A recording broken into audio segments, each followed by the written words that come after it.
Hello प्यारे बच्चों, कैसे हैं आप सब लोग। आशा करती हूँ आप लोग बहुत अच्छे होंगे। मैं हूँ आपकी हिंदी की अध्यापिका और हिंदी की कक्षा में एक बार फिर से आप सबका स्वागत है। तो बच्चों, आज हम पढ़ेंगे पाठ नंबर 6 जिसका नाम है दशरथ मांझी। तो चलिए बच्चों, आज हम पढ़ेंगे दशरथ मांझी की जीवनी, जिससे हमें कुछ ना कुछ प्रेरणा मिलेगी। हम जानेंगे कि दशरथ मांझी कौन थे और उन्होंने क्या कार्य किया था, हम उनसे क्यों प्रेरणा ले सकते हैं। तो आइए दशरथ मांझी की जीवनी को पढ़ना शुरू करते हैं। यहाँ देखो बच्चों, दशरथ मांझी बिहार में गया के करीब गहलोर गांव के एक गरीब मजदूर थे। दशरथ मांझी के घर और खेत के बीच एक पहाड़ रास्ता रोके खड़ा था। दशरथ की पत्नी ने एक दिन बातों बातों में कहा, काश यह पहाड़ ना होता तो कितना आराम हो जाता। दशरथ ने गांव वालों को समझाया कि हम चाहें तो इसके बीच से रास्ता निकाल सकते हैं। गांव वालों को यह असंभव लगा। तब दशरथ अकेले ही जुट गया और तय कर लिया कि इस विशाल काय पहाड़ को काटकर असंभव काम को संभव करके ही दम लेंगे। केवल एक हथौड़ा और छैनी लेकर इन्होंने अकेले ही 25 फुट ऊंचे पहाड़ को काट के एक 360 फुट लंबी 30 फुट चौड़ी सड़क बना डाली। 22 वर्षों के परिश्रम के बाद दशरथ मांझी की बनाई सड़क ने अतरी और वजीरगंज ब्लॉक की दूरी को 55 किलोमीटर से 15 किलोमीटर कर दिया। कैसे, आइए जानिए। तो बच्चों, दशरथ मांझी थे। एक दिन उनकी पत्नी ने कहा कि काश ये पहाड़ नहीं होता तो हमारा रास्ता आसान हो जाता, क्योंकि खेत में और घर से उनकी दूरी जो थी बच्चों, उसके बीच में एक पहाड़ आ रहा था। अब सब लोग कैसे जाते थे, उस पहाड़ को पूरा पार करके जाते थे। तो उन्होंने सोचा, गांव वालों को समझाया भी कि चलिए हम क्यों ना इस पहाड़ से रास्ता बना ले अपने आने जाने के लिए, तो हमें पूरा घूम के नहीं जाना होगा। लेकिन गांव वाले समझे ये तो पागल है, असंभव सी बातें कर रहा है, ये कैसे पॉसिबल हो सकता है। लेकिन दशरथ मांझी ने हार नहीं मारी। उन्होंने अकेले ही उस पहाड़ को बच्चों काटना शुरू करा और वहां से एक सड़क बनाई। इस कार्य में उन्हें पूरे 22 साल लगे। आगे देखिए किस तरह। बिहार की राजधानी पटना में एक विशाल जलसे का आयोजन था। हर क्षेत्र की नामी गिरामी हस्तियां पधार रही थीं। गांधी मैदान में विशाल पंडाल लगा था। फूलों से बंदनवार सजाए गए थे। दशरथ मांझी को आदर पूर्वक गांव से गाड़ी में बिठाकर लाया गया था। मुख्यमंत्री ने हाथ जोड़कर उनका स्वागत किया था। मुख्यमंत्री लगातार उनकी प्रशंसा किए जा रहे थे। दशरथ मांझी संकोच से गड़े जा रहे थे।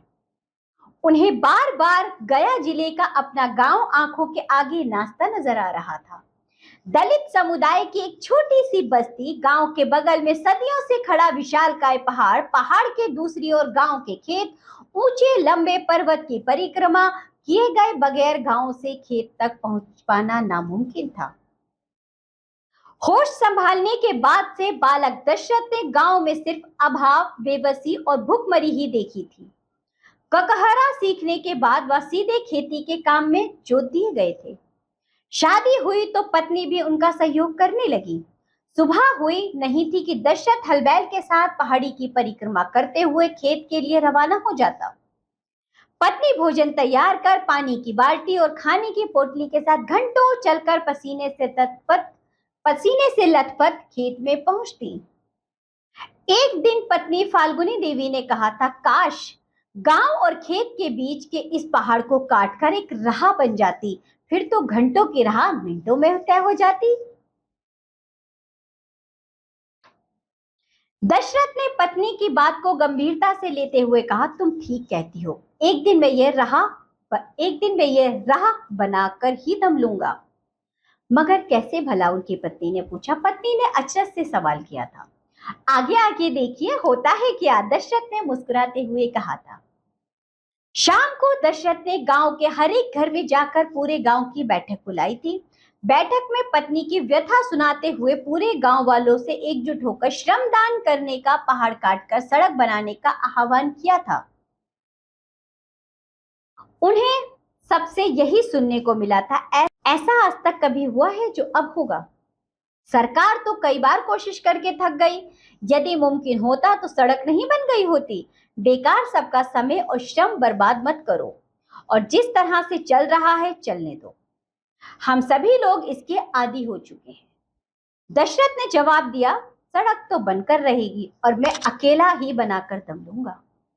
दशरथ शाम को खेत से लौटने के बाद जलपान करते ही गेंती, गुदाल और टोकरी लेकर पहाड़ पर जाने लगे। घंटों अकेले ही चट्टान काटने लगे। गांव वाले जमकर उनका मजाक उड़ाया करते थे।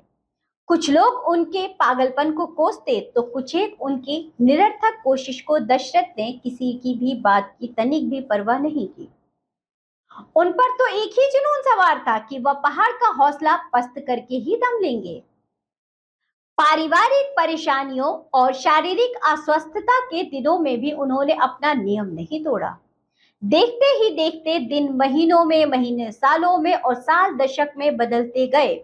तकरीबन 2 दशक बाद वह दिन भी आखिर आ ही पहुंचा जब दशरथ मांझी ने पहाड़ के बीच से सड़क बनाकर अभूतपूर्व इतिहास रच दिया, वह भी अकेले दम पर। उस गांव की ही नहीं, आसपास के तमाम गांवों शहरों की भीड़ उस दृश्य को देखने के लिए उमड़ पड़ी थी। मीडिया के जरिए यह खबर जंगल की आग सी फैलती पसरती चली गई थी। फिर तो पथ निर्माण विभाग के आला अधिकारी, मंत्री आदि भी तामझाम के साथ आ थमके। सबकी जुबान पर दशरथ मांझी का ही नाम था। उसी दशरथ मांझी का जिसको कभी पागल, मूर्ख कहकर सबने खूब मजाक उड़ाया था, जिसने इस अभियान को अंजाम तक पहुंचाने में जवानी में अधेड़ अवस्था तक की अपनी 20 साल की उम्र खपा दी थी। आज उन्हीं दशरथ मांझी का सम्मान हो रहा था। मुख्यमंत्री ने उन्हें पहाड़ पुरुष का खिताब देते हुए पदक, प्रशस्ति पत्र और नकद राशि प्रदान कर सम्मानित किया था। उनके हौसले, दृढ़ निश्चय और अडिग इच्छा शक्ति की भूरी भूरी प्रशंसा की थी। समारोह से वापस लौटते हुए दशरथ मांझी को ऐसा लग रहा था जैसे गांव का पहाड़ उनके हौसले के सम्मुख शीश झुकाते हुए सैल्यूट कर रहा हो। तो बच्चों, ये थी दशरथ मांझी की कहानी। ये तो बच्चों हमने कहानी पढ़ी है। दशरथ मांझी नाम से एक फिल्म भी बनी है। आप चाहें तो इस फिल्म को देखिए, आप चाहें नहीं, आप अवश्य देखिए बच्चों, तब आपको इनकी कहानी बहुत अच्छे से और भी समझ में आएगी। तो बच्चों, इस कहानी से हमें सीख क्या मिलती है, ये बताओ जरा। हम दृढ़ निश्चय से असंभव काम को भी संभव कर सकते हैं। इसलिए सफलता पाने का मूल मंत्र कठिन परिश्रम करना है। तो बच्चों, यदि हमें सफलता चाहिए तो हमें कठिन परिश्रम करना ही होगा। ऐसा कोई भी कार्य नहीं होता जो कि असंभव हो, सभी कार्य मनुष्य कर सकता है। बच्चों, एक अकेला दशरथ मांझी जब इतने बड़े पहाड़ से को काट कर उसमें से सड़क बना सकता है, रास्ता बना सकता है, तो बच्चों क्या नहीं हो सकता। यदि मनुष्य ले उसमें आत्मविश्वास हो, वह परिश्रम करता रहे तो वह सफलता अवश्य पाता है। तो चलिए बच्चों, आज के पाठ में इतना ही। अब हम मिलेंगे आपसे अगली कक्षा में, तब तक के लिए बाय बच्चों।